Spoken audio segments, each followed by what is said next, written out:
Okay, where's the pencil that I got? Okay, things you'll need.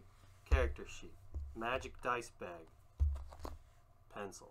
You don't need the bag. You just need the dice. You need the bag. And you don't even need the dice, because there's dice rollers online, so if you don't have dice... You 100% need the bag. The bag is required.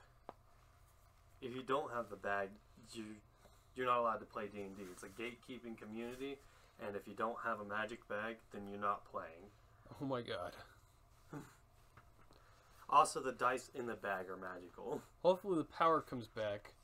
And thank you for joining us, Abe. It means a lot to have new people here. Oh, he followed me. Thanks for the follow, Abe. You're welcome. You're not Abe, huh? You don't know that. We have the book here. You also 100% need the book. You don't need the book. I put a book... If you don't have the book, you're going to have to go to a store and buy it. It's like $60. If it's not... If you need groceries, you can just start for a month. Okay, if you need the book, in my Discord, in the tools section, I put down a 5e player's handbook, so you can just play whenever you want. You can just go to the frickin' website and go through all the chapters of the book and make your character from there if you don't have the money to buy the book, or if you don't have the book just in general, or so it's not first being off, shipped to you. Required things. We got... Put our spells on the back there. You're just writing down things on the back of the character sheet now. A potential feat for you, Stooge. Stooge Foo. You can cause cold shots at -2. Cause foes to attack each other. Oppose with sense motive against bluff, and cause lethal damage with soft objects. 1d4. Oh, you're doing some D&D? I wanted to get into D&D, but I got kind of nervous and chickened out. You're always welcome to join our campaign. We're gonna be coming up with one. I'm gonna be hosting a campaign here on the internet at some point. People need to be able to see that better. Don't worry, I can bring it up closer. So, this is a list of things that are 100% mandatory. They are not mandatory. All those tools we got listed in my character sheet, pencil, magical dice bag, magic dice, and a physical copy of the player's handbook. You do not need a physical copy. You need a physical copy. I put in the tools a copy that's not physical. It works just fine. That's a lie. It doesn't. I am trying to make D&D as available as possible to as many people as possible. No. And soon, that's we will dumb. have it. I love the roleplay aspect of D&D itself, but I know a lot of people like the combat, so we have to get down to the stats. That's always first. Why are you messing with the frickin' mic? It's in the way. I don't want to see its legs. Its nasty little shriveled legs. Okay, so we'll go off of the system that Wizard of the Coast wants you to do to roll up your characters. So here you have little budget strength. Losing his mind. We got dexterity, constitution, intelligence, wisdom, and charisma. Based on the Three Stooges. That's a nice ability. We got what the fuck? That's 6 all stats. Backwards, by the way. Is it all backwards? I thought we flipped it. Oh, flip it again then. There you go. Now you're seeing what we're seeing. Yeah. Alright, so we got 6 stats. I fixed it, low budget. I fixed it. 6 of them. Strength, dexterity, constitution, intelligence, wisdom, and charisma. Strength, easy. How strong you are. Dexterity, that's how fast and nimble you are. I wish we could zoom in a bit. I mean, you can. How do you do that? Transform. Is that how you crop? Yeah. That didn't do any cropping. Alt usually does the cropping. Alt never did any cropping. Alt does the cropping. Didn't do it. I was Alt. just shrinking it. Alt. It's not letting me do the alt on it. That's why. Yeah, you kind of suck. Let go of it. Alt. There we go. That's just shrinking it again. Did you not see I cropped it a little already? Huh? But you kind of suck at cropping. Alt. There you go. There you go. There we are. Alt. Wait, no. We should alt this side. That's the side you should be cropping, because then I can put this microphone back down and not have its ugliness show.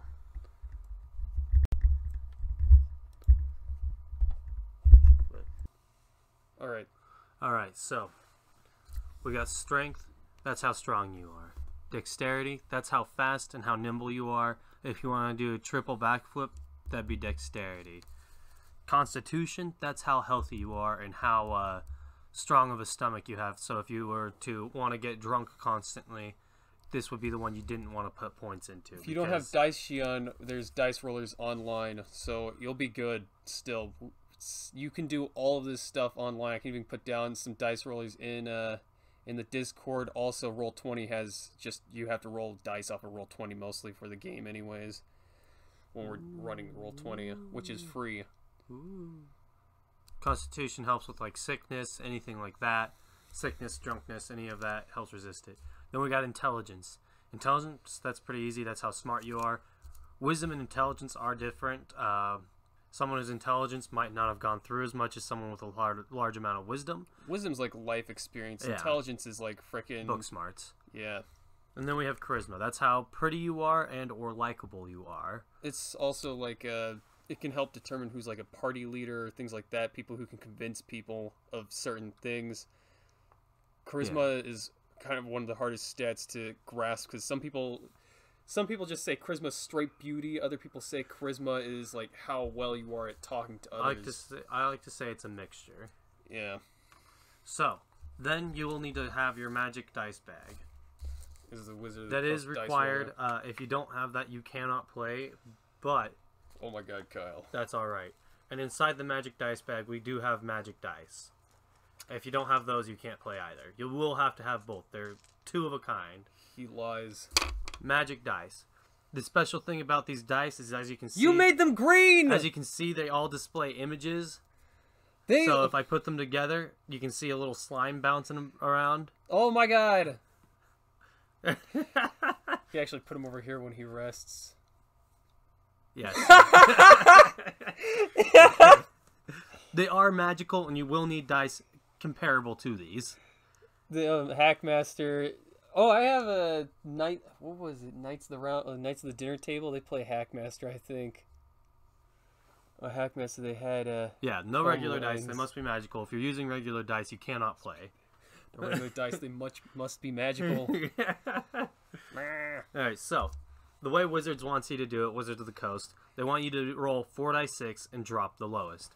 You probably want to have a scrap piece of paper around. Can I use a notebook or like a piece of paper or something? By the way, if you roll really bad stats, just talk to your DM. They usually understand. They'll just let you reroll. They won't understand. They will not understand. They will let you. They will be like, no, you have to keep that. You have to keep that. You roll ones every time, and every stat ends up being a 3. Well, yeah, a 3. Then that's the way it is. So, you'll roll them as many times as you have stats. So in total we have 1, 2, 3, 4, 5, 6 stats, so you roll them 6 times. So, wow. So, that's 1, so it's drop the lowest. So you roll all 4 and you drop the lowest. So it's 5, 4, 2. So we got 9, 11. Did you do the dice thing on purpose? Yes, I did. That's what took me so long. I didn't think about that. Looking for dice. And also, if you got too angry, I had a pair of red dice that I had to I don't care enough. At least I can see the numbers. 11's not bad. So we got an 11. 10 and 11 mean nothing. 12, what is it? 10 and 11? Yeah, we'll 10 and 11 mean nothing. We'll get to that later. Yeah, we'll get to it later. So, just dice. Drop the lowest. I got a 1 here. So, I got 11 again. I rolled like 4 10s the other day when I was making that other character. So here... Well, that's not bad. That's not bad. That's a pretty good one. So that's 14. No regular dice. They must be magical. It's true. DMs are 100% not understanding. They do not care at all. This is a joke. No, that's not a joke. That's 100% true. My character on campaign is a scientist wizard from Xanth. Ooh, huh? He once put me up. I was like level half of a 1. Yeah, I was half of 1 level because he had docked me for rolling bad once.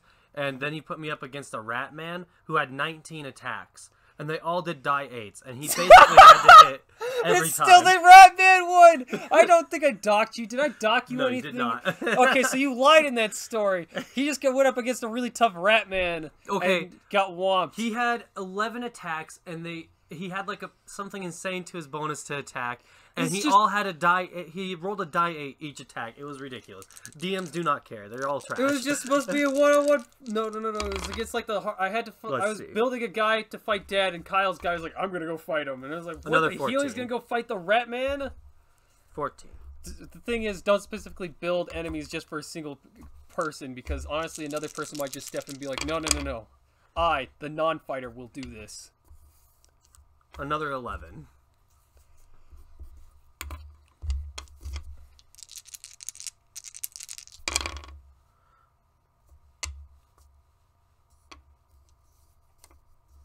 $15.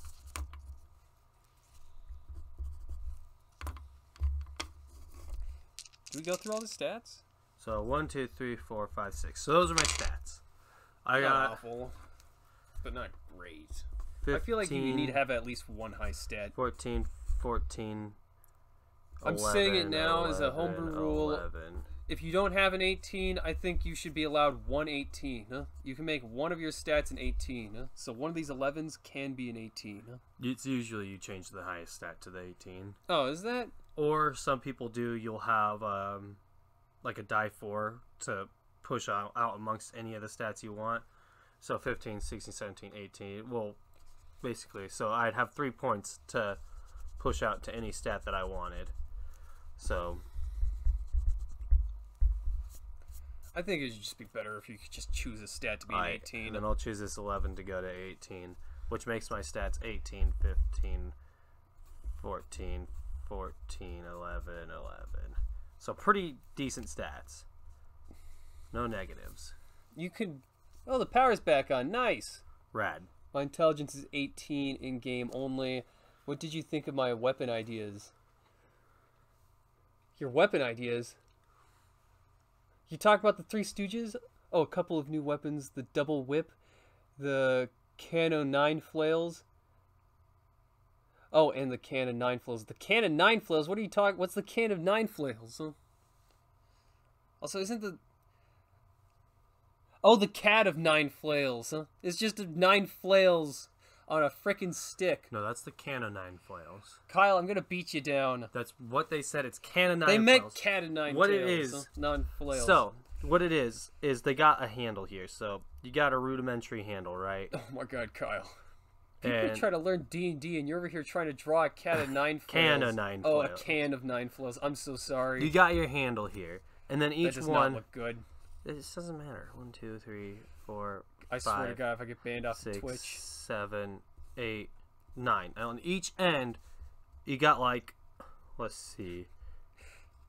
Kyle, don't draw a can for each end. Huh? SpaghettiOs or something. Oh my god, you gotta do this 9 times. Huh? Then we can have like a can of Let's get back to the character creation. Okay, so once you have your stats all rolled out, you're gonna want to choose your character. Usually I always choose my character before I roll my stats. I always think like, I'm gonna make like a elf rogue or something, and then I just roll my stats. I don't think it matters too much. Whatever order you want to do it in. Just make sure you have a character in mind by the time you've done the stats. We're gonna be playing as a... Because, I mean, your stats druid. are gonna make what character you're playing. A druid. Druid. We got that hot little elf boy right there. So... Okay, we're gonna go over the druid things. So a large portion of creating your character is gonna be in... Oh wait, no, you want to pick your race first. I lied. You don't want to pick your class Oh, first. yeah. You want to pick your race first. That's Don't dumb. ever lie. So you're gonna pick your race first. Where were we last? What was I talking about last? You talk about how characters sometimes... No, but when the stream ended off. Oh, you're talking about how people know what class or what races to pick usually if they've played enough, so they can just go straight to what classes they'd like. Yeah. Yeah, so some people, if you know the game fairly well, usually you'll pick the class first and then the race. because each race has certain pluses and minuses. My screen froze. What background are you using? We haven't chosen one. We might go with I always like to go with like people who are like maybe like, you know, the nomad kind of thing, or like poverty stricken pretty much. You can choose backgrounds out of the book, but also you can get custom backgrounds if you would like. Backgrounds give you certain small minor bonuses, like I could speak another language and get like this much money from my background or something like that. Yeah. I like to come up with my character's backstory before I choose a background. Yeah. And then I'll choose a background that fits with my backstory the most. And if you don't have something that fits, you can always talk to the DM about having a custom background. It's not that big of a deal. Yeah. Yeah, so usually if you're an experienced player, you'll choose your class first and then your race. But if you're just new to it, I suggest choosing your race and then class, and then getting familiar with them as you go along. Because each race has bonuses and minuses in it. And that's going to be all in the traits of the class. You turned it upside down. Now it's quite upside down for them. Right there. So it says half-orc traits. And then you'll read through that. So if we look through it... I'm working with a limited room, Isaac. Oh my god. Oh, I have a solution for that. Get that out of here. Put it right over here. Perfect. Beautiful. I like how it looks like it's about to fall off the table. That's my favorite part. There we go. Anyway, so. My character Xanthian. Talent is weirdness so what magnet. you're looking for mainly when you're first starting? How would you use such a talent in game? Is this ability score increase. I don't know what weirdness magnet does.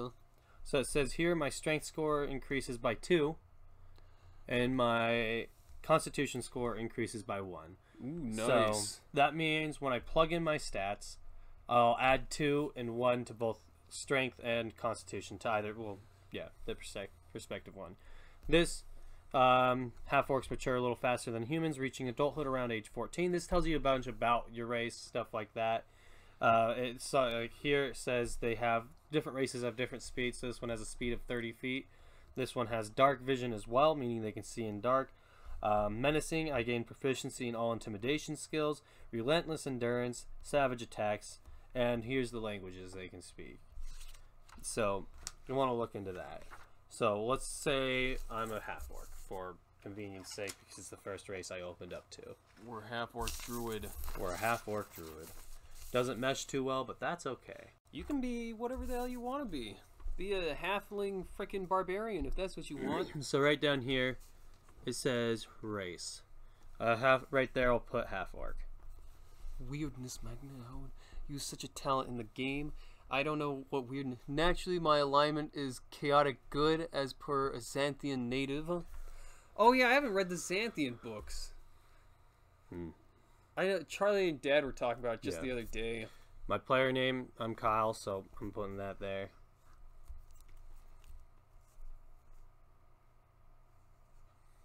Actually, that's where I put my actual NPC's name.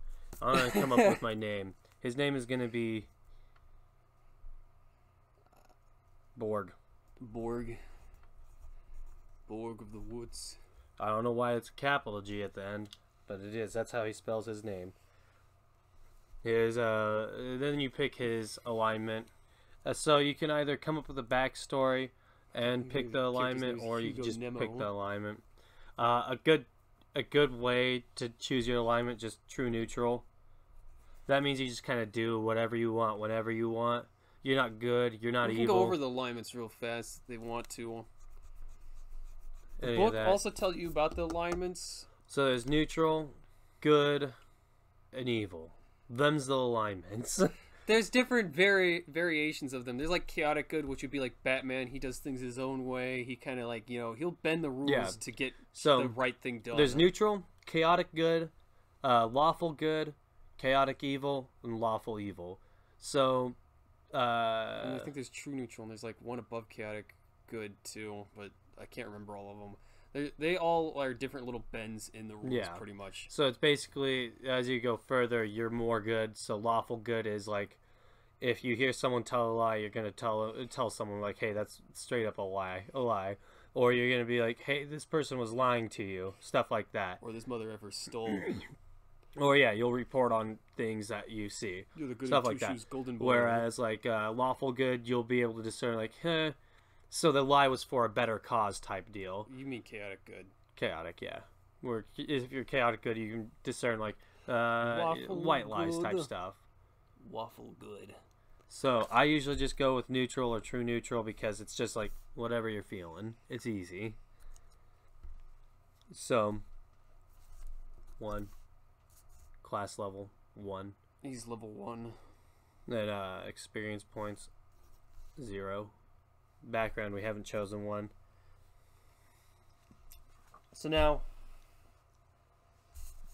we look through the class and we write down what we see. So I got, we're not at the class. Dark vision, menacing, relentless endurance, savage attacks, and stuff like that. So we write those all down so we know we have them. So we got dark vision. We got menacing. It's a bonus to intimidation. That's nice. Relentless endurance.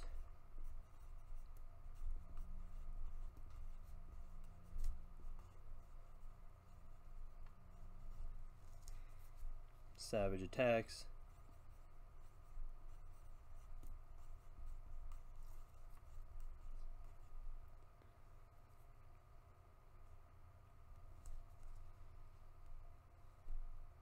And that's it for the race we chose. Alright, so now we'll go back to Druid, wherever that went. Do we plug in our stats?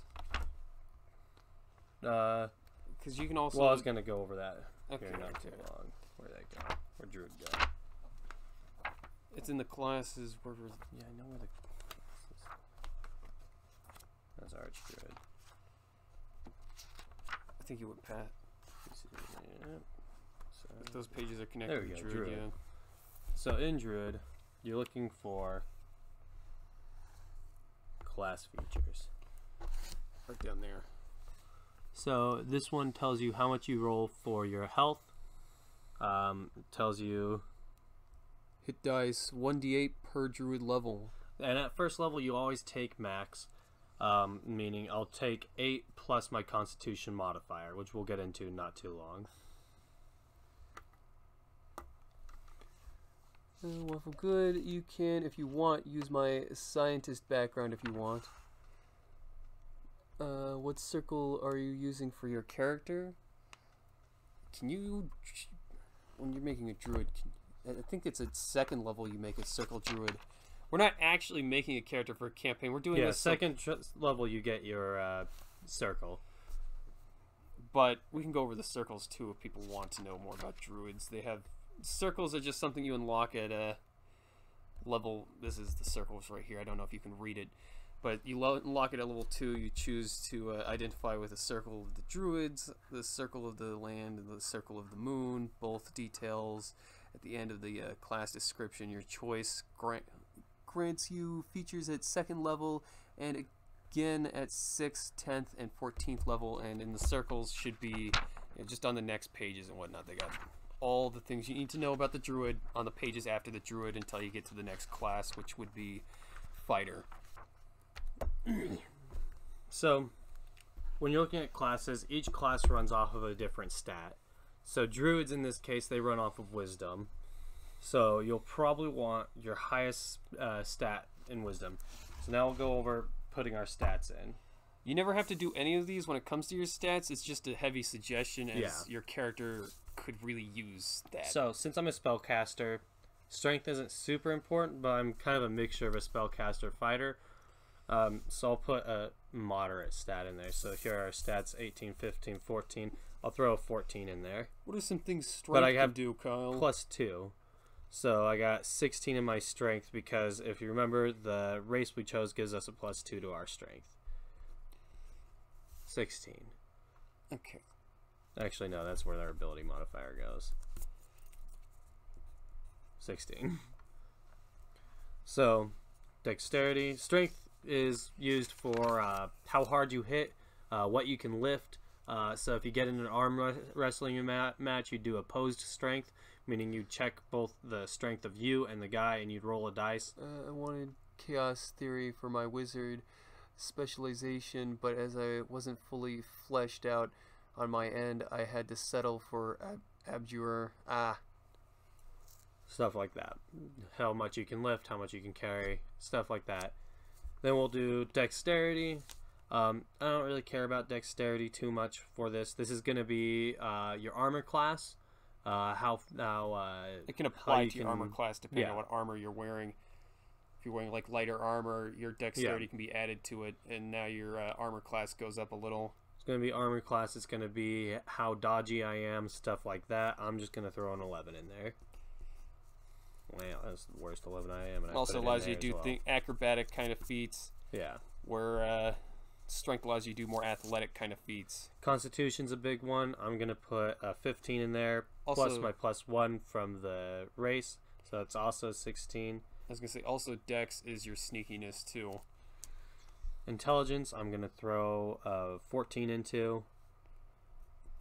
Wisdom, I'm going to put my 18 into because my whole guy runs off of wisdom. Do you still get the negatives in 5th edition? Yes. Okay. And Charisma, I'm going to put another 11 in. Oh, I guess 14. I'm out of 11s. I was wondering if the half-orc gets a negative in his intelligence. And was oh, it? No, I'm not 11. No, no. Was it intelligence or charisma? So, and usually as you go, you're crossing them off like that, so you don't get confused like I just did. And then 10 and 11, you have a +0 to your everything. So everything on this side will run off of this number here. So it'll be a +0. 18 is +4. Now, why is it like that though? I guess we'll talk about it after we're done putting in the pluses themselves. These are your ability scores, by the way. Wait, your modifiers, I believe. So usually you start from 10 and 11. 10 and 11 are +0. And every 2 it jumps up or down by 1. So 10, 11, 13, 14 will be +1. 12, 13 will be +1. 14, 15 will be +2. 16, 17 would be +3. 18, 19 is +4. 20, 21 would be +5. So on and so forth. Anything below 10, you go 9, 8, -1. 7, 6, -2, so on and so forth, the same way. So 10 and 11 is 0. Yep. So we're at an 18 here, so that's a 4. 14's 2. And if that's confusing, in the player's handbook, they usually have a table for it. So, usually somewhere in the beginning. So, ability score modifiers. 1, -5, 2, 3, -4, 4, 5, -3, 6, 7, -2, 8, 9, -1, 10, 11, 0, 12, 13, 1, 14, 15, 2, 16, 17, 3, 18, 19, 4, so on and so forth. So yeah, they usually have this table if you don't want to like actually work it out in your head, which especially for newer players is kind of hard. And you can always ask again in the D&D chat if there's something that you're having problems going over. We're going to be putting the video itself in the tools section too, but if there's something you want to ask, feel free to ask. I mean, I wouldn't want you to have frickin' problems.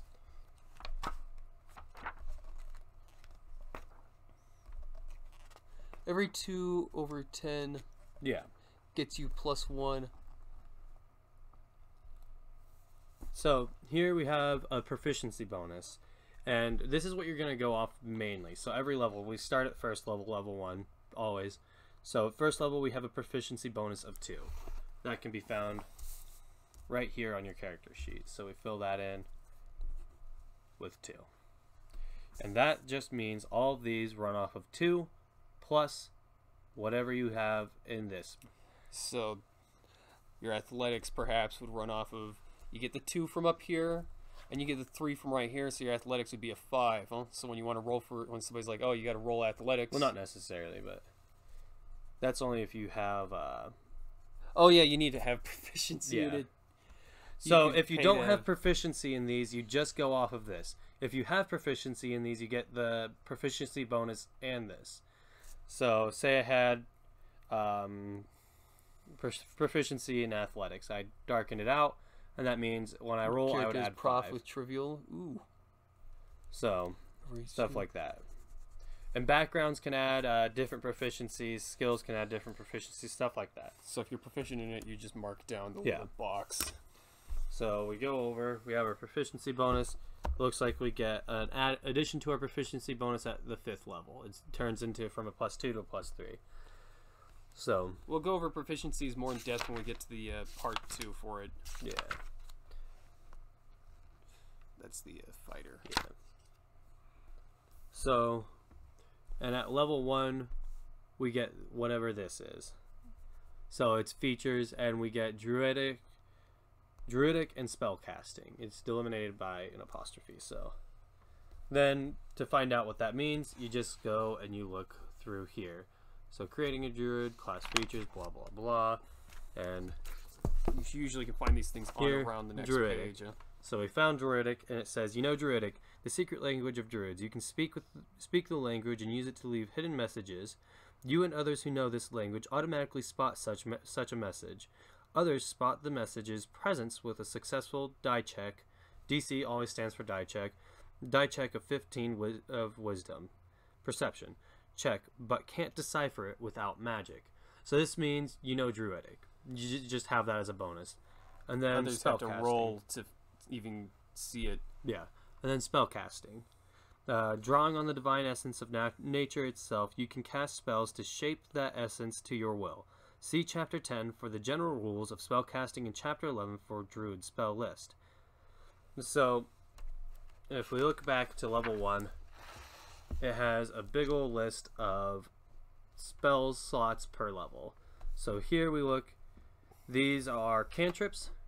Those are just like your super basic paste spells. They're like as small as they get, but they're something you can usually just pull out of your pocket easy peasy. So at level 1 we know 2 cantrips and we know 2 first level spells. At level 2 we would know 2 cantrips and 3 first level spells. And then at 3rd level we start getting into 2nd level spells. We know 2 2nd level spells. So first we're going to focus on level 1. How about a stinky circle? So first we focus at level 1. So we know 2 cantrips and 2 first level spells. So what we do is we'll look for the spells. I'm not sure about a stinky circle. That might be like kind of weird, like a swamp. I don't know where the spells how that would work. And the spells are going to be further on. Blah blah blah. To the spell page. I think it's past items always. Yeah, it's like always at the bottom, back of the book. Casting a spell. Components. Usually we don't worry too much about components as long as you say you're just refilling in here. Oh, but I lost the page. It'll tell you what class for the spells are. So these are bard spells, so we're not looking for those. Then we got cleric spells, not looking for those. Druid spells, right here. So these are the spells we can choose from, and they have them as cantrips, 1st, 2nd, 3rd, all that. So they just have a bunch of names, which doesn't help you very much if you don't know what they do. So if you look further, each spell also has all of these a description. Are lettered freaking so say I want to figure out what the druid guidance cantrip did right here. They're all in alphabetical order. There we go. Yeah, so A, B, C, D, E, F, G. And so if you know your alphabet, you can find it out. So I'm B, B, C. Still C's, F.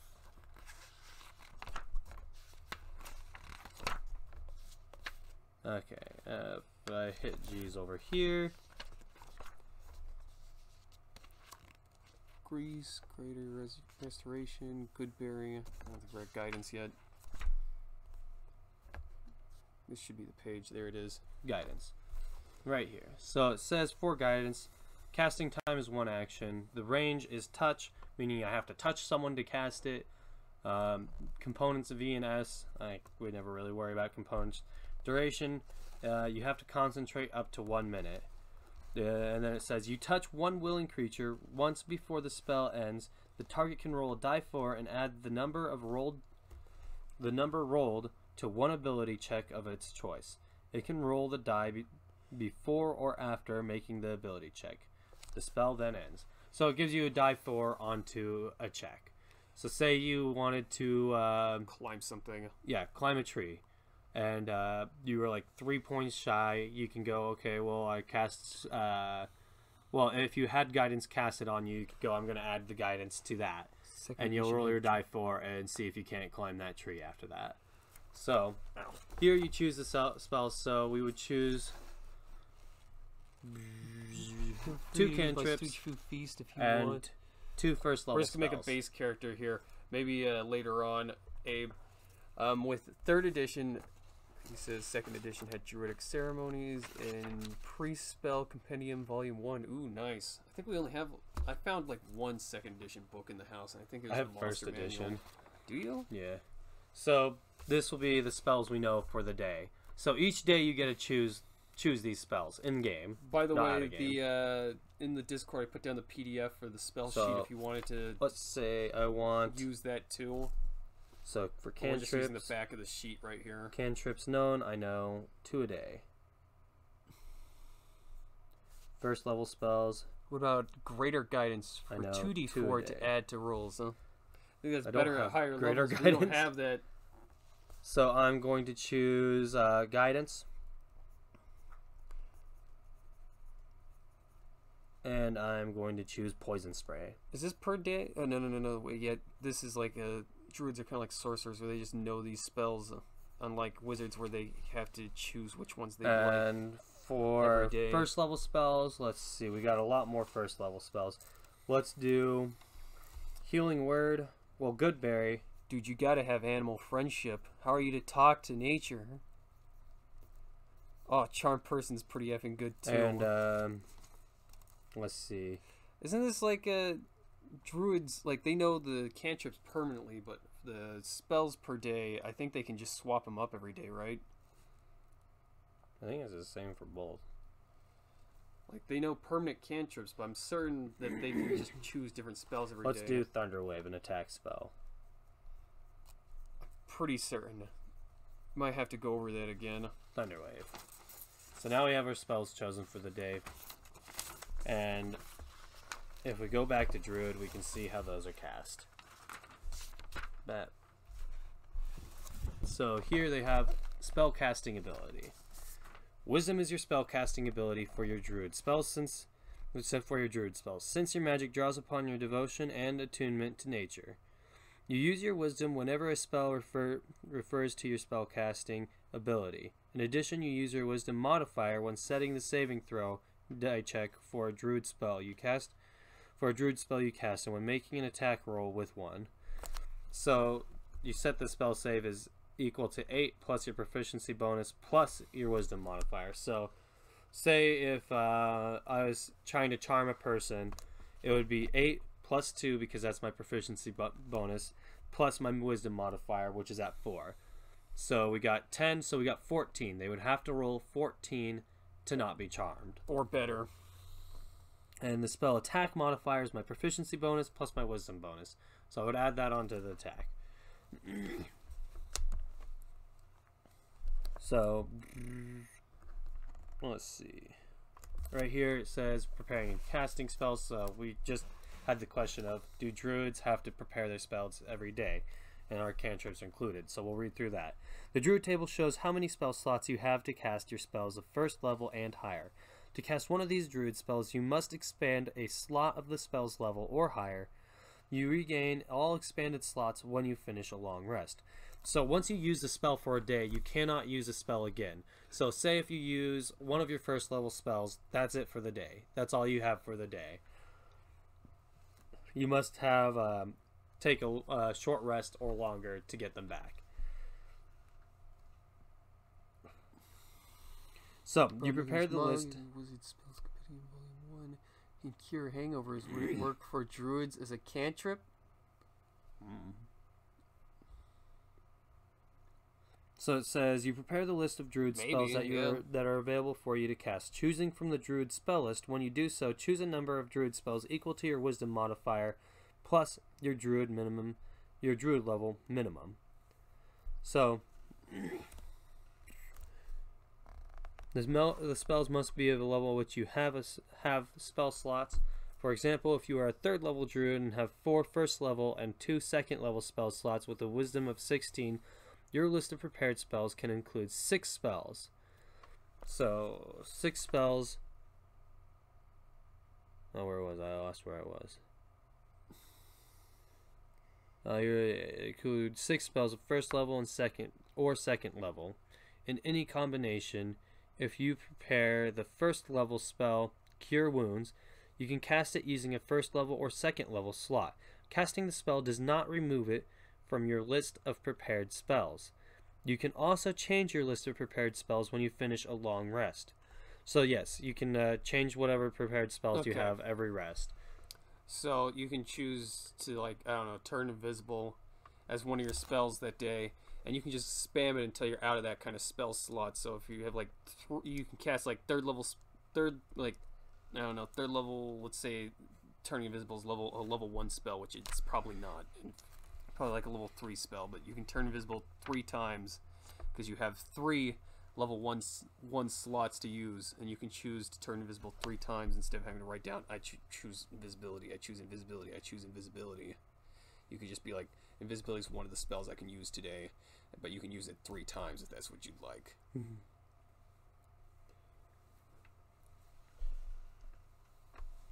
So, don't I get an animal companion? Not certain about 5th. I think so. We usually play 3rd. We're fairly new to 5th.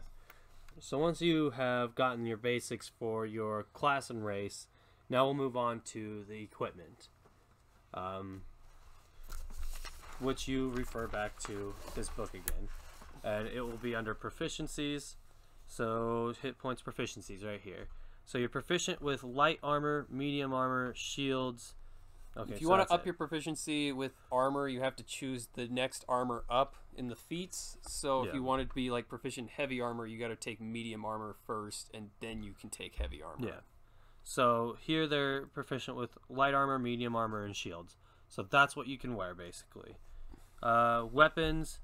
They're proficient with clubs, daggers, darts, javelins, maces, quarterstaffs, scimitars, sickles, slings, spears. Act in a standard D&D campaign. Probably insane. I've only heard rumors of Xanthian people, but they sound like they're like weirdly crazy and broken sometimes. They're proficient with an herbalism kit, and they instantly start with intelligence and wisdom for saving throws. So we'll go through, we'll mark that. So our intelligence right here, and our wisdom right here. So now they can add their proficiency bonus plus their whatever they have here. So they skill can get modifier. 4 now when they. So, and if you want, you can go through and fill this all out. So we got 4 here, and 6 here. And that goes for.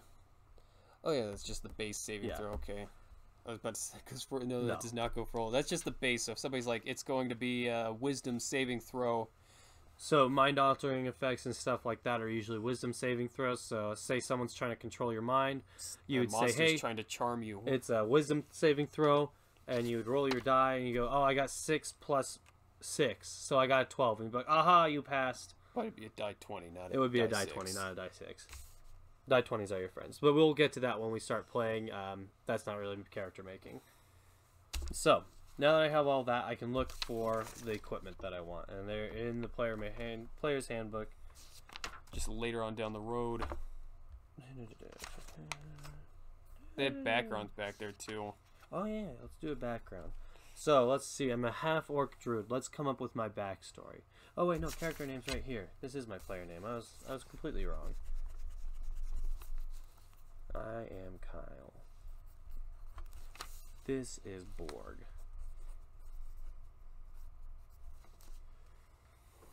I think background's on the page prior to this one. This is personality traits that you can add to your character. Alright, so let's see. What's my background? I'm a half-orc druid. What did you do before? Let's see. At birth, I came from a clan of warrior half-orcs that almost did something like the Spartans, where they would leave their young out in the wilderness. What they did is they left me out in the wilderness, and I just kind of wandered off. I became one with the wilderness, and I found a crazy old man in a cabin one day, and he taught me the ways of being a druid.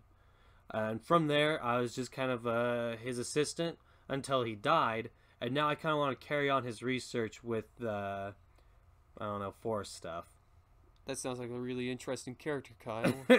Why didn't you make this character when we're playing our mini campaign that could have lasted a couple more sessions than just the one? Backstories are fun. I like backstories. You can get eccentric with backstories. That's a basic backstory that you can come up with on the spot, though. So that would probably mean I want... Then we can go through and look at the backgrounds here. So let's see. We got Acolyte. And each background will give you different proficiencies, languages, equipment, stuff like that, or features and stuff. Custom backgrounds. We can Acolyte talk about what you is a very religious background. I don't think that really fits my backstory. So found by Ocrian. Think more like the monk and Mindy. They're quite two silly puns, mostly such as boot accurately makes. Maybe we'll try to Xanathar campaign if I read the books, but we're gonna do a regular campaign with the first one we do. Charlatan's a real people person. I doubt my guy living in the forest with a crazy old man would have that. Criminal, I don't think he's really a criminal. Let's see, we got entertainer, probably not. Folk hero, someone who's done something great, probably not. Guild artisan, I haven't even joined a guild, so probably not. Let's see, hermit. Hermit sounds like something that I would do. That sounds like the one. We got hermit right here.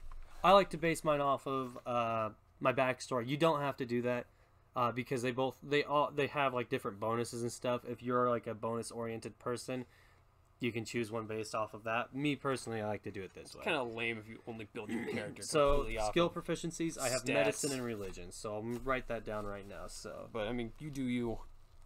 Religion and medicine. Like I will only choose the best. So now I get to add both my proficiency bonus and my skill modifier onto those when I roll for them.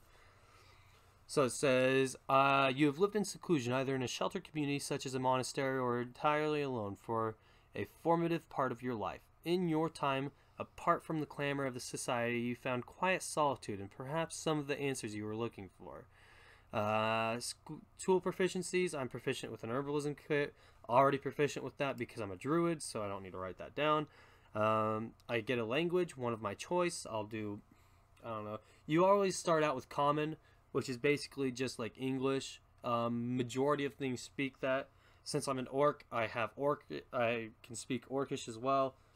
So in here we have other languages and proficiencies. So herbalism kit, we'll start with that. Herbalism.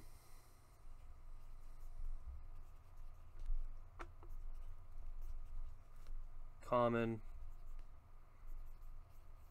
Orcish. It's any language you want to speak. And then I'll do Goblin. That's fascinating. It's fun. So we got that. Life of seclusion. So what was the reason for your isolation? What changed to allow you to endure your solitude? You can work with your DM to determine the exact nature of your seclusion. So that was explained in my backstory. Or you can choose to roll on the table below. But if you really want to be lazy, you can roll on this table. It's a D8 Life of Seclusion, and it has just like 8 different scenarios here. But I usually just come up with the background. It's more fun that way. But you can look at these to get inspiration for your stuff. Mm-hmm. So it looks like this. Feature discovery. The quiet seclusion of your extended hermitage gave you access to a unique and powerful discovery. The exact nature of this revelation depends on the nature of your seclusion. So that would play into the research of the crazy hermit. It might be a great truth about the cosmos, the deities, the powerful beings in their outer planes, or the forces of nature. Mine would probably be forces of nature because that's what we were studying. It could be a sight that no one else has ever seen. You might have uncovered a fact that has long been forgotten, or unearthed some relic of the past that could rewrite history. It might be information that would be damaging to the people who consigned you to exile, and hence the reason for your return to society. Work with your DM to determine this. So a lot of this stuff is working with the DM. And then they have suggested characteristics.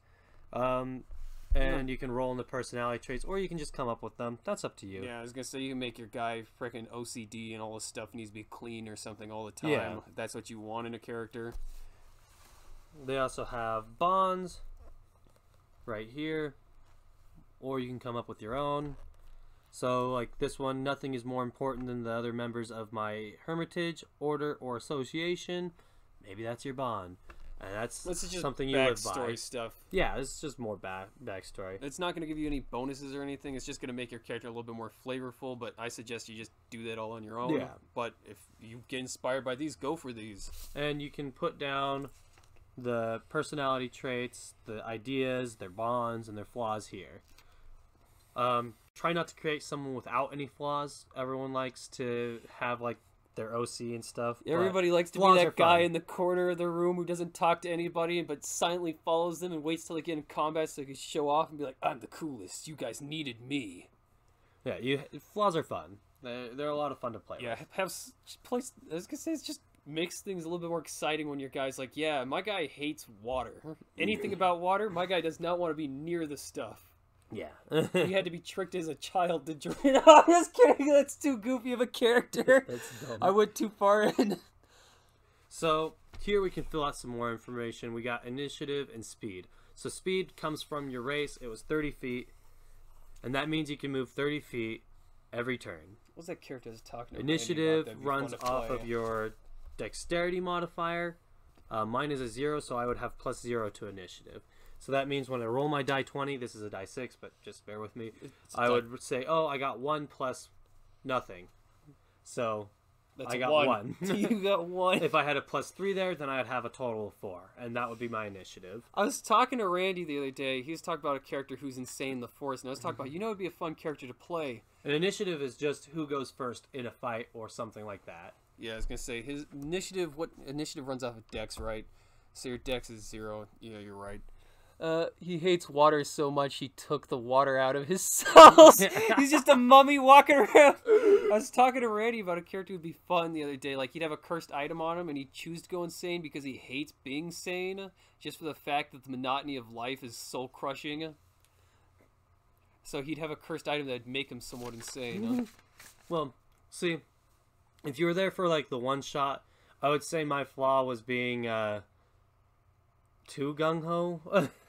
Yeah, your guys' flaw was the fact that he did things his own way, and he didn't take any other way for that. I think the main character, his flaw was that he didn't recognize what could kill him, huh? That's true. As there was this roguish dude up in a tree, and I just chopped him right out. Or I ran through, screaming through the forest. That was obviously dangerous and full of goblins and undead. Stuff and then like he got attacked by goblins and undead and then died. It makes for a fun guy to play. It makes for a fun campaign. I'd suggest it for a one-shot if you're going to be playing something like that. Don't make I heavily suggest. If we're doing a long campaign... Yeah, he literally did make a man fight.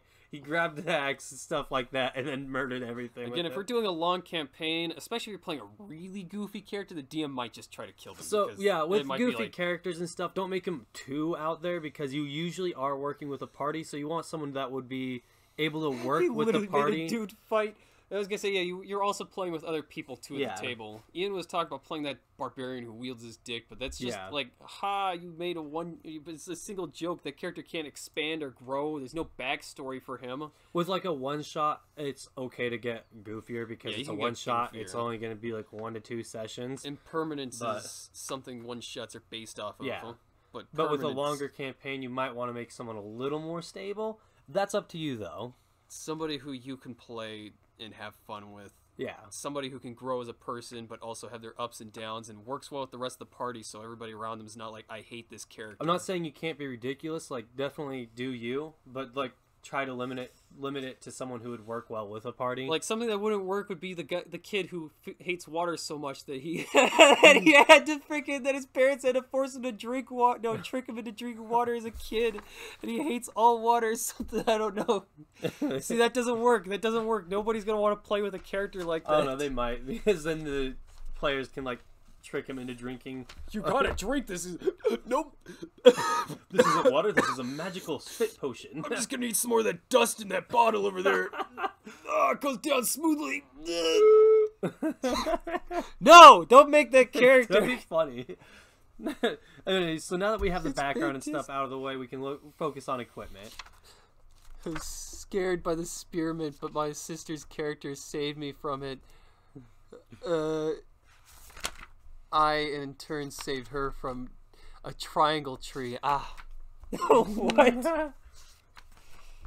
We're talking about dumb, like, goofy things that happen in our campaigns, but they never got that far. I know Xanathar goes crazy, though. Let's see. Where's the equipment at? Xanathar's spearmint spears animals that get too close to it. So I'm going to start with weapons and armor first.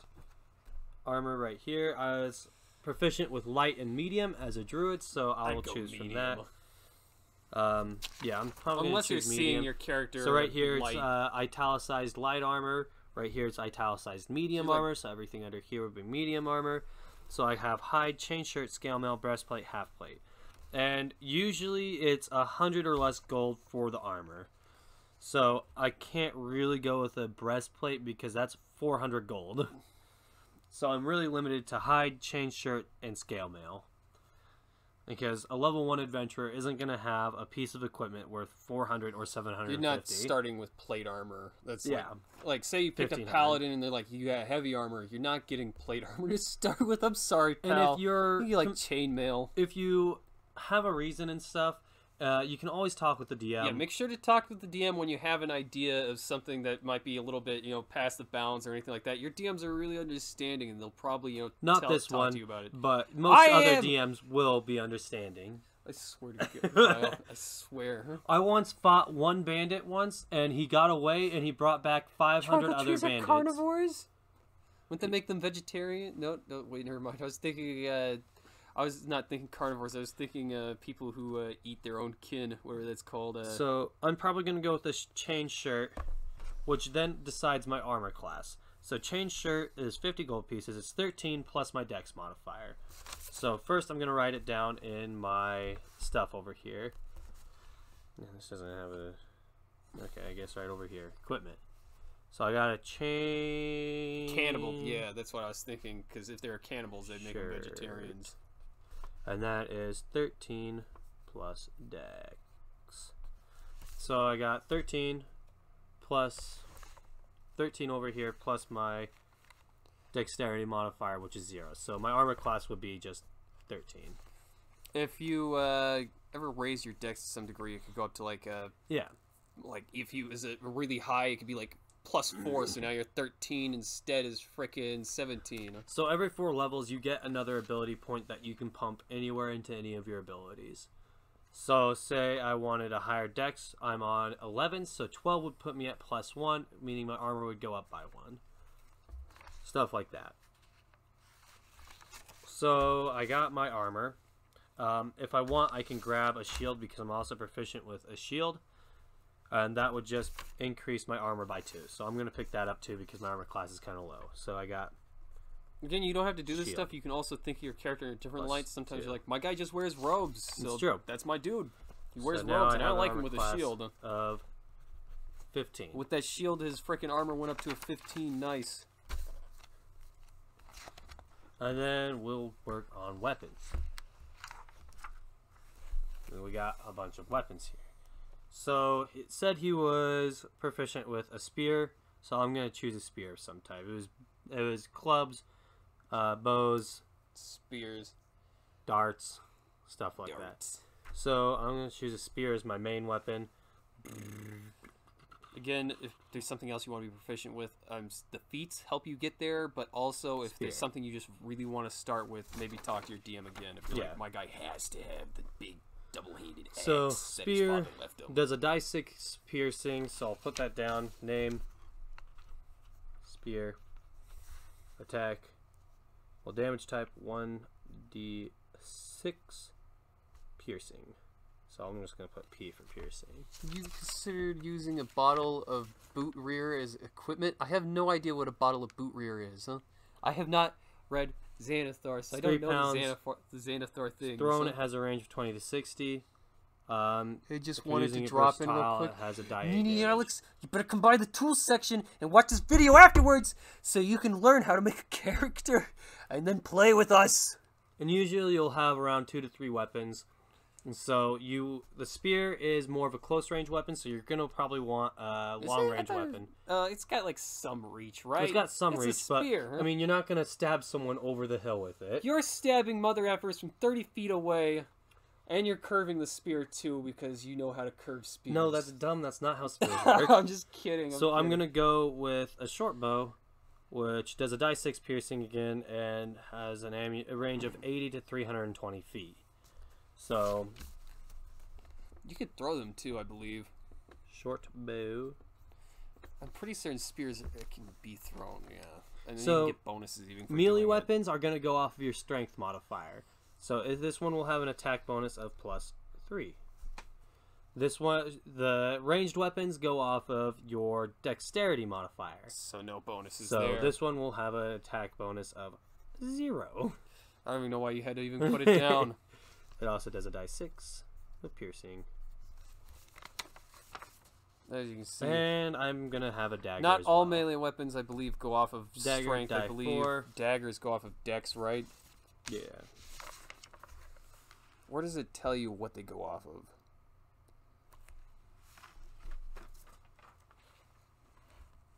This one, so it tells you right here. So it says it's finesse, which means dexterity. Okay. Yeah, finesse weapons are dex, by the way. So if it's like, I believe... Rapiers. Finesse. Much like a stabby weapon. Yeah, finesse is just dex. Yeah, so... Dagger. The double whip's damage is 1 die 6 slash 1 die 6. That sounds pretty powerful, huh? Especially for a starting weapon, huh? Doing 2 die 6 per attack is pretty bad. Yeah. And then we go over basic equipment. So basic equipment is basic equipment. You got yourself. There's some things rations. You're gonna want. Food, just for the road. Rations are like just pretty much dried meats. And we usually keep this 1 to 2 weeks worth. Nuts and berries. Huh? So 7 to 14. I always go with like, what, 1 ration is a day. So I usually like put in like, I don't know, like 12 rations. Now you're good for 2 weeks. Your character can go around and eat 1 meal a day and be good for 2 weeks.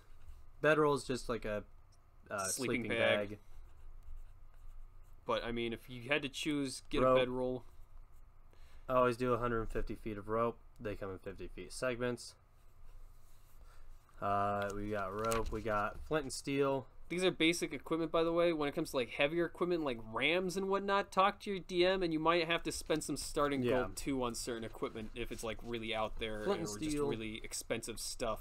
Like the frickin' what's something that's really expensive? That like an eyeglass. That's what I was thinking. Yeah. The frickin' spyglass. The spyglasses are really expensive. Yeah. Starting with that is a little unrealistic, but I mean, talk to your DM. Also, you might have to spend some starting gold on it. Water skin. You'd rather have 1 die 4, 1 die 4 for the double whip? Maybe, huh? Yeah, that just sounds like a really powerful frickin' 1 die 4 plus 1 die 4 would probably be better 2 1 die for that. 6s for a starting weapon off the bat, and you get to do all your other stuff on top of that. You might just be the guy who's just obliterating everything every time you come across it. I always do at least like 2 torches. Just fun for you, but maybe not for everybody else who's playing with you. Pots and pans. Pots and pans. I never think of pots and pans. I always think of pots and pans. I always just assume my character's just eating the rations straight out of the wrappers, huh? Or whatever box they're in. Or when you go hunting, you're cooking it using your hand. No, a stick. You cook it with a stick over the fire. Like a marshmallow. Like a marshmallow. Ah, cooking up nicely, little rabbit. Pots and pans. I'm confused with the 1 die 4 means. Oh, there's a die called a 1 die 4, so this is a die 6. Here, let me go get a full set of dice real quick. This is a die 6. There's 6 numbers on it, so I rolled a 6. Good for me. Whatever I was rolling for, that's pretty good usually, huh? In D&D, there's a lot of different dice, but there's also dice rolling programs, so you don't need to worry about having the dice. In fact, in Roll20, you can also just roll your dice. So that too, but I will put the dice. I'll put actually low budget. You can put a dice rolling program in chat, but I'll put a dice rolling program in the tools section also. I'm gonna put this video in the tools section, Nini Alex. And if you want, we'll talk about. All of us will talk about a good day. We can do the campaign. You're never around here.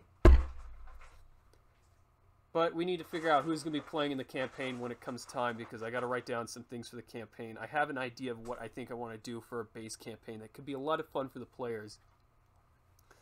So 1 die 6 is a 6-sided die, yes. And a 1 die 4 is a 4-sided die. That means 1 die 4. So 2 die 4 would just be 2 die 4s.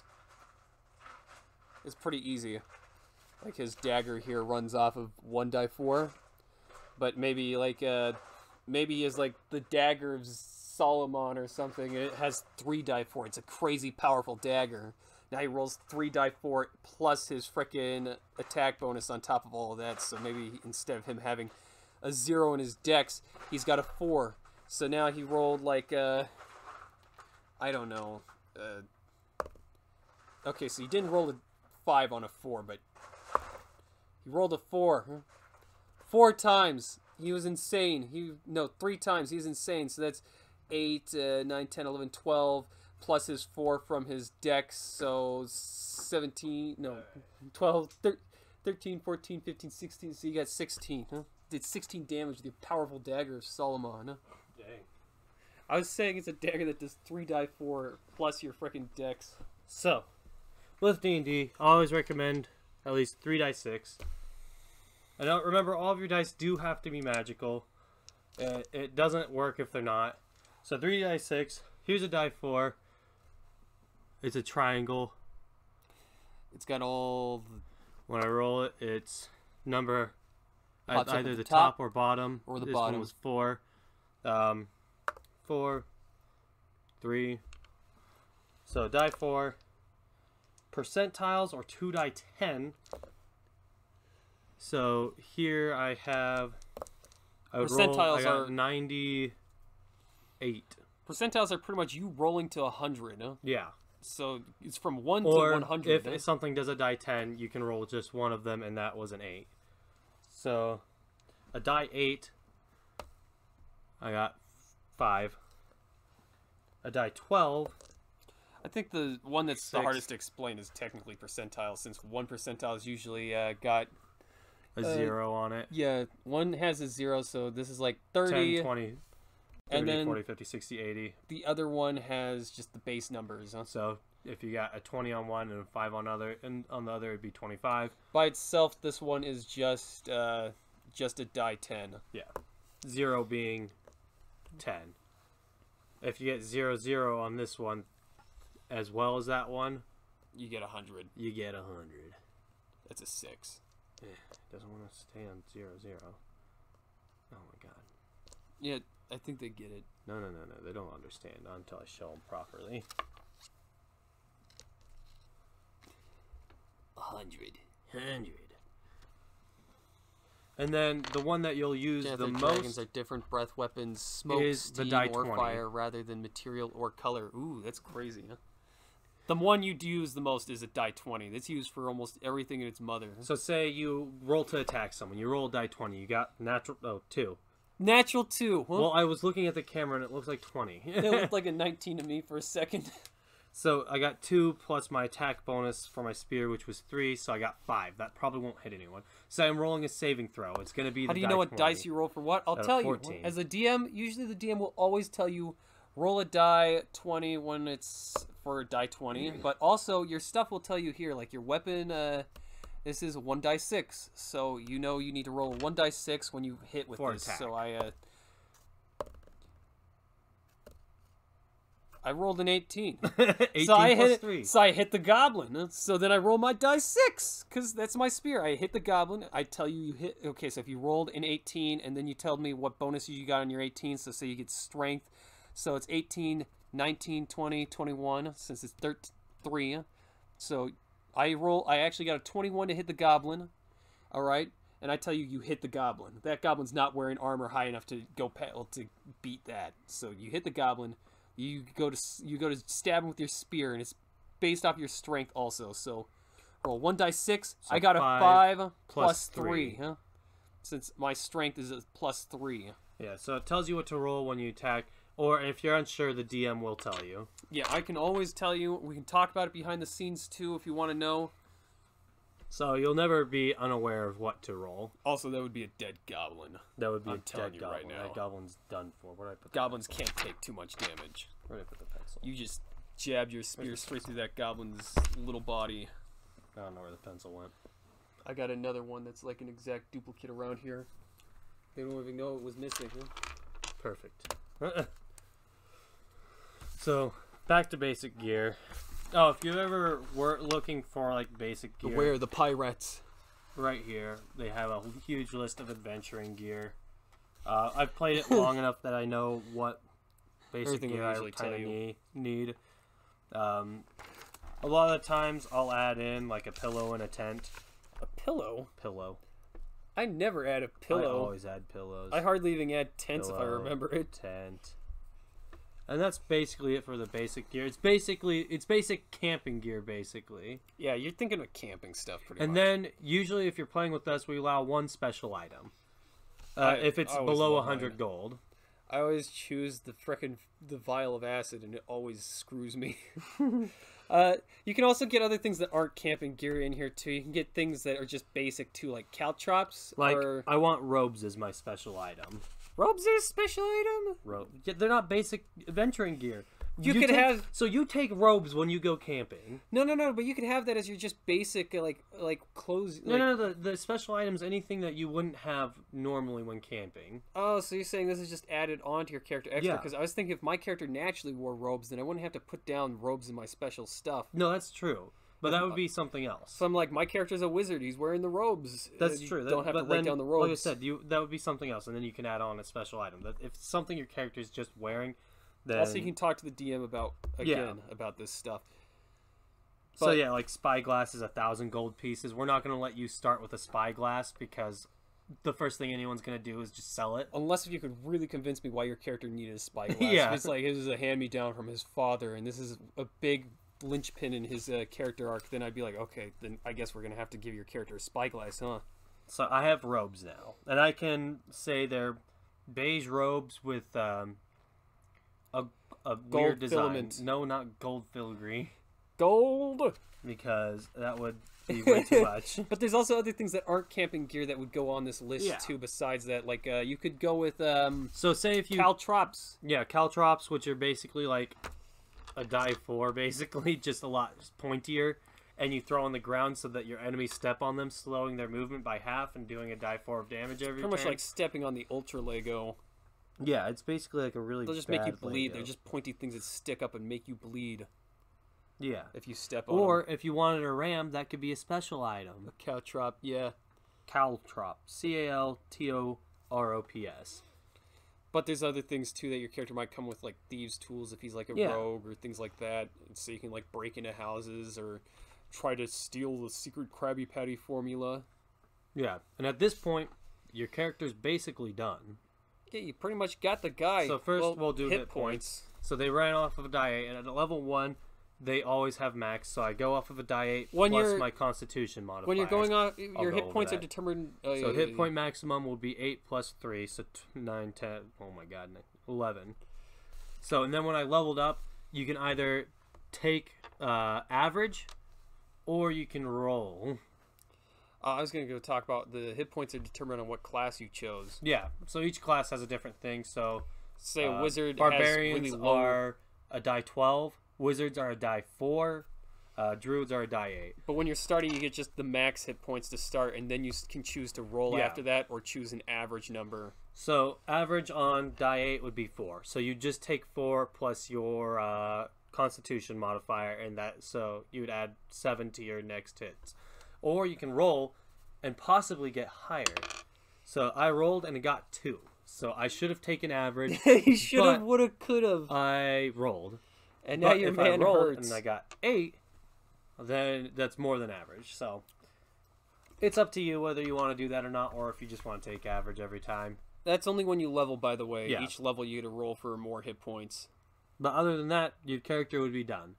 And any other questions you have while you're making the character, feel free to ask the DM or someone who's made characters before. Big boxes are dumb. You can actually just write your main hit points in the big box and just leave it that way. I wouldn't suggest erasing things in this big box because it's just going to leave a lot of marks. Yeah, on a character sheet, if you're using a physical character sheet, you're playing for a long time, if you say, okay, a thing hit me for 3 points, I'm down at 8 HP. Then once you heal, you erase it, and you put 11. And then you get hit, and you erase it, and you put something else. And then you erase, and you erase, and you erase. I heavily suggest just having another piece of paper with you always, just like a blank piece or something, just some notebook paper. A scratch piece of paper. Then you can be like, eventually you erase holes into your... I've erased plenty of holes into my character sheets and stuff like that. Scratch pieces of papers are your friend. You can also, with the programs we have, you can also keep in mind what your character's HP is at. I know in Roll20 they have a little circle that allows you to keep check of how much HP your token has. So that's also helpful. D&D Beyond also has a character sheet that you can edit. Yes, we did the D&D Beyond, I believe, last time. But all character sheets are very similar to this one for 5th edition, so you will be able to figure it out when you start, doing it. So for a quick recap, you need a character sheet. You can use a digital one or a physical one, whatever works. What are you looking for? Did you lose the pencil again? No. Do you want another piece of paper? Oh, you need a magical dice bag. No! Why did you look all over for that? Magical dice. And you'll also need a physical copy of the player's handbook. You do not need a physical copy. You definitely need that. I put in the tools. You 100% need that. I put in the tools. If you do not have that, you cannot play. Oh my god. I will personally, if you do not have that and you try to play, I will personally go over to your house and beat you up. And that's basically all you need to get started. Everything you're going to need, I'm going to put in the tools in the Discord. Dice bag, not spice bag. Magical spice bag. I mean, if we put spices in it, it would become a magical spice bag. It's for storing your magical dice. Their power is too great otherwise. Magical spice bag, lol. We ain't doing too much drugs over here. Not too much, anyways. Maybe tomorrow. No, it depends. Whenever you want to stop by, or if we want to talk in the Discord, we can figure out when's a good time for everybody to start doing D&D. Nini, Alex. The same with low budget. It seems like weekends are optimal for low budget. And also, if I know the other person, Neo, also wants to play some D&D, so I'm going to talk to him about the weekends too being a thing. And I can always play weekends when you're available.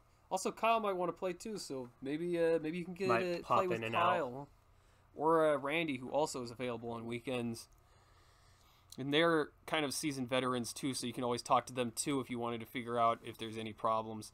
But, I mean, D&D is all about making mistakes in the beginning anyways, too, so don't be afraid of making mistakes. And we will be implementing the Can of Ninetails as a weapon. The Can of Ninetails will not be a weapon. The Can of Ninetails will be a weapon. Do not listen to this weird man. He's full of weird information.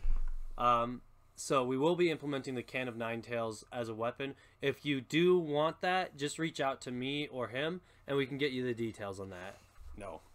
There's no Can of Ninetails. There is definitely a Can of Ninetails. We can talk about, also, if you want to do, like, a really special weapon, like a frickin' flail that has 9 flails on it. This is like Ghetto Naruto, if someone had just taken his We'll talk about how that weapon may work as your character, for your character, and what you might need for your character to have that weapon also. So, again, talk to the DM if there's anything you want to know. You should always have a DM who's understanding and who just goes along with your character ideas to some degree. I love the roleplay aspect the most in D&D, so, again, don't be afraid to make a character that you love. No, I mean the Can of 9 Flails. I heard Ninetails and thought of Naruto. This is the Can of 9 Flails. There's a whip in medieval times called the Cat of Ninetails, and it has hooks on the ends, and there's 9 little whips coming out. It's a very short whip. It's got very short strings on it, but it's mainly just to fillet flesh, pretty much, from back then. It's pretty rad. It's pretty much used for torture in every sense of the word. Oh, wait, we didn't go over inspiration. So you start with 1 inspiration. Every session, 1 inspiration. And that's just something to give you an advantage. So say you fail a roll, you can say, I want to use my inspiration, and you get to re-roll that roll. Or you can use it to do something wicked. Like swing from the chandelier to get across a frickin' chasm that seems way too big for your character. I don't know what a chandelier is doing over a chasm. That sounds ridiculous. It's into the castle, and the floor came out from underneath that area. Yeah, or like Spartan kicks someone off of a wall, or like also there's the rule of break dance, real cool. The rule of cool, which if you're just doing something like I jump down from my tree, I'm not gonna like penalize you if you jump down from a tree onto like your horse or something like that. You want to frickin' just jump onto it. Yeah, cool stuff. And your horse is like, oh, we're getting out of here, and you're like, yeah, we are. You mean the cat of 9 flails? Huh? What do you think about my magic item anyway? I thought it was funny. I think I like very creative medieval weapons. I come up with them all the time. So I mean, I do like that magical item. I was once speculating about a power if a wizard came by and gave you a power to shoot candles out of your fingers. That would be pretty rad. It's the ruins of an ancient castle. Use your imagination. Jeez. Yeah, see, that's why there's a frickin' chandelier over a pit. No, I don't like that explanation. But things happen. If I don't like it, then it doesn't become canon. Also, no, I don't know about hoarding. Maybe you can only hoard your inspiration up to like 5 points. Because if you hoard your inspiration, every session you get 1 inspiration. So usually you can only have 1 inspiration. Can you only have 1? Okay. Because that'd be a little dumb if you hoarded your inspiration all the way up to 10. And you can also give your inspiration to like a party member who doesn't have their inspiration, like they used it, stuff like that. Like I wish to inspire him as he flies across the chasm on that chandelier. He's like, I feel inspired. He becomes Sia for a bit. So do you guys understand the relative idea of what's going on here? This is also going to be posted, and again, I'll talk to you if you need to know about any of these things. And just because you missed it, you can always watch again, and we'll go over the character sheet too real time if you want, again, when you're making your character. Yeah, you'll probably have lots of questions as you make a character. In the Discord, I have a video chat for this. Yeah, this is just to give you a general idea of what you might be doing. So if you're like in the middle of making a character and you're like, I don't know what this is, just tell me in Discord. I'll pop into the video chat and we'll look at it together. And I'll be like, oh, well, this is what you need to do. Huh? Because just hearing about it is one thing other than... Like, also, if you make a mistake, don't be scared. It doesn't mean the end of the world if you're like... It literally does mean the end of the world. If I put too much into this stat or too little. Huh? There's a reason why Christian parents don't like D&D. It's because you're playing with dark magic while you do it. So if you do make a mistake, you can end the world. You can accidentally summon the Demon Lord. Yeah, so be sure to ask questions while you're doing it. So... Got you go. Is possible upgrade for... Oh, gotta go. Well, thank you for stopping by, Adam. Abraham. I said Adam. Sorry, Abraham. Thank you for stopping by. If you come by more often, we'll talk more about D&D or just basic video games as we play those too. I'm more hands-on guy. Exactly. Most people are, so that's why we say...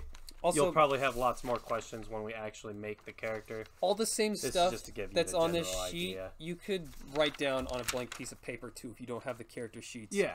But also there's digital programs too on your computer that you can use to make the character sheets. So don't be afraid. As long as you can get a character sheet out, you're good. You have your character. All your freaking stats can be written down on a blank piece of paper with your character's name and his equipment and what he can do, like dark vision, and he can speak common. I put down the new PDFs in there too if you want to use those instead of the other one, but you can use whichever character sheet PDF you would like. Our elder knowledge and some of those names are elder knowledge and do shatter the universe. Be very careful when you make a character. Yeah, like I said, there's a reason why Christian parents really don't like D&D. We understand that in the D&D world, but we're above the law now. We have cursed powers, and we will smite those Christian parents. We will melt them into nothingness. We have the power of Zool on our side. Yeah, Zool. Well, I guess that's that for today's stream. Again, let's make a time at some point. I'm thinking maybe we can even come up with one tomorrow. Who knows? If we can get a hold of everybody who wants to be in the session, then we could have a good time. I'm telling you, D&D's a lot of fun. Huh? And I plan on running into such. Now, anyways, thank you guys for watching. It means so much that you came by. If you have any questions, make sure to ask in the Discord. If you're watching this afterwards, it means a special amount. I'll see all of you tomorrow. Goodbye, everybody.